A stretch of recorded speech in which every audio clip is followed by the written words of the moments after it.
Hi everyone, my name's Jo. I work for Aero Legends and I am a bit of a Spitfire addict, known as That Spitfire Bird on Instagram and Facebook. You may have come across me.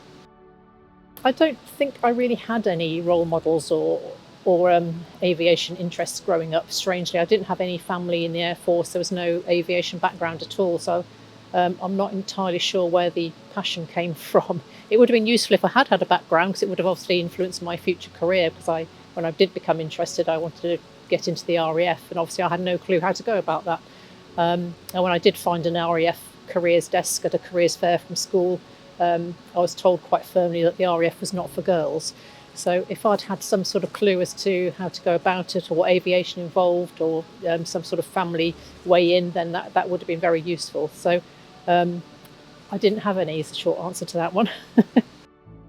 In later years, I'm ashamed to say, quite recently, I discovered the ATA, the Air Transport Auxiliary, who were an organisation during the war who ferried aircraft around. So it took the load off the chaps who were fighting, the fighter pilots, and they ferried aircraft from factories to airfields and from maintenance units back to airfields. But there were a lot of ladies involved in that, probably for the first time, flying all sorts of aircraft, from Spitfires to massive heavy bombers, with no training whatsoever, and with tiny instruction manuals. They'd get in, they'd fly in all weathers, without radio, without weapons, and in some cases, I think Mary Ellis, one of the ATA pilots, was ferrying a Spitfire and actually had a Messerschmitt 109 come alongside her over Kent. Obviously quite a scary experience as a lady and with no armament. So when asked what did you do, she just said, well, I just made sure he could see I was a woman and just hope he didn't shoot me down, which he didn't. So I mean, they had some guts, those ladies. So yes, I'm very impressed with them, but obviously they weren't an early influence on me, but obviously I've become aware since all of this has kicked off. I think the Spitfire was a bit of an advance in engineering for its time. Obviously the main ones people will have heard of, the Merlin engine, great innovation, good powerful engine, was used in many aircraft during the war. It's probably one of the things that helped to win the war, used in the Spitfire, Lancaster, the Hurricane, the Mosquito, lots of different British aircraft, but also the elliptical wing. So you can see how thin the wing is at the end there, but also thick enough at this end to allow for armament. So it had several different wing configurations to allow for different sets of armaments, whether it was cannons or guns, and slim enough, and the elliptical wings at the tips made it very manoeuvrable as well. So it's much easier to fly. So if you're in a dogfight, the ME 109s were actually quite hard to manoeuvre, quite physically exhausting, whereas our pilots would just have to think about, well, they say you just have to think about it and it would put itself where you've just thought, and you didn't have to think about that element, you could just concentrate on the fight. So it's a great weapon in its time, basically. Many challenges involved in operating historic aircraft in this day and age. Obviously, the parts aren't made anymore. A lot of the expertise has now died out.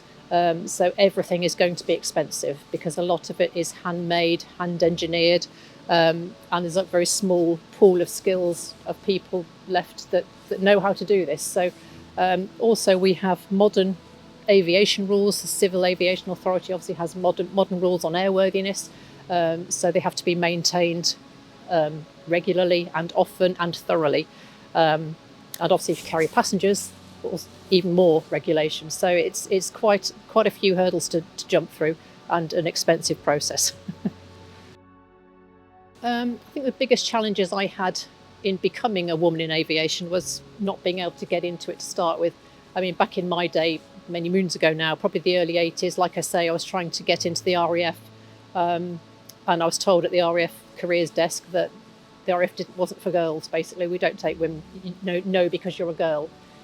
And in those days, you just took no as no. There was no other way around it, really. I didn't know to get around that at all.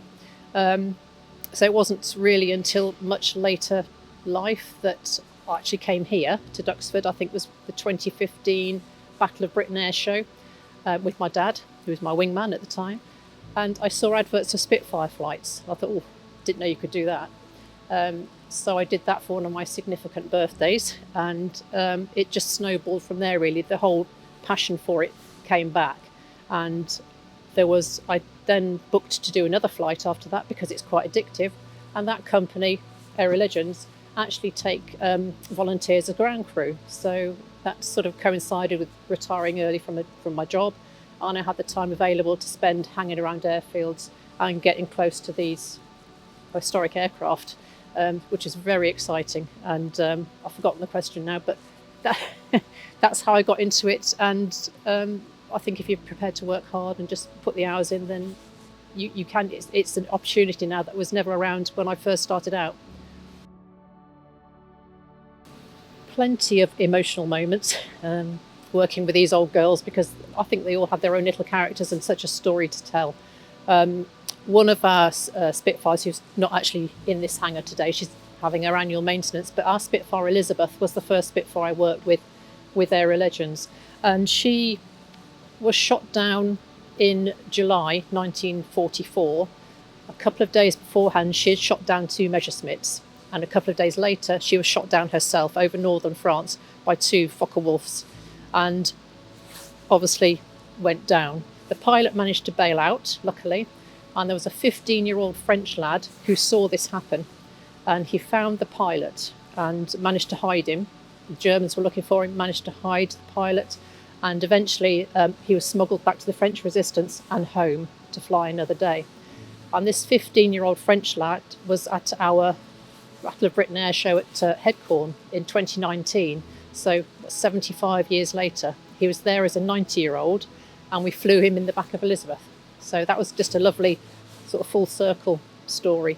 But you get a lot of stories. You get people coming to the airfield, oh, my dad used to fly these, or well, not so much now, but chaps who actually flew them themselves, like, oh, we landed a Lancaster in here in Headcorn. Really?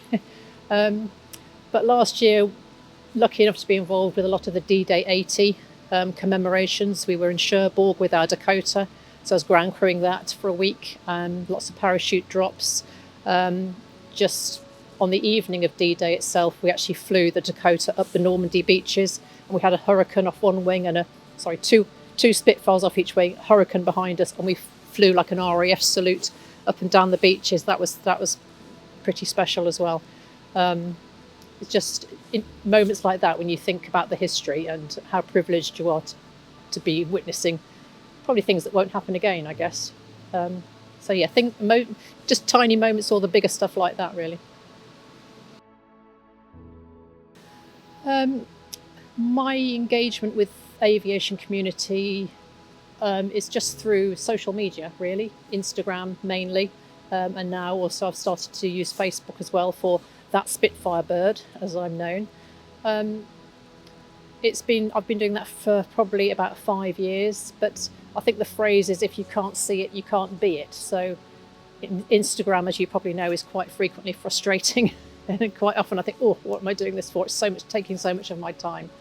But then I keep doing it because I think if people can see that there is a woman doing something in aviation, then they can think, maybe I could do that.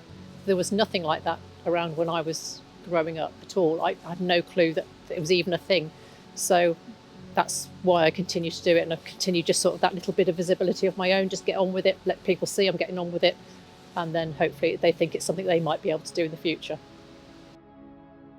Okay, so I was talking about the ladies of the ATA who are now my personal heroines, who flew these aircraft during the war, the Air Transport Auxiliary, who flew the aircraft from factories to air bases and maintenance units to airfields. A couple of them have actually signed the door of our Spitfire here, Spitfire St George. Joy Lofthouse and Mary Ellis, so two of the more well-known ladies of the ATA. Mary Ellis, I mentioned earlier, who came alongside the ME 109 as she was ferrying a Spitfire. Joy Lofthouse, I think, famously said of Spitfire, yes, she's a lady in the air, but she's a bitch on the ground. So those ladies are commemorated here. This side also has some famous boys, Rodney Scrace amongst others on this side as well, but my personal heroes are on this side. Well, I think women in aviation, the women coming along these days probably have a lot more opportunity now because it is a thing, and obviously we know that diversity, inclusion, we need to get a lot more women involved in aviation, and it's in consciousness now. And I think to that end, women do have a lot more opportunity now. As if they know these roles exist, they can go. They've got the internet. You can Google stuff. You know what is involved. I mean, if that RAF chap back in my day had said, no, we don't take girls in the RAF, have you thought about fighter control, or have you thought about this role or that role or a desk role? Or there are thousands of jobs in the RAF I could have done, but I was just told a flat no.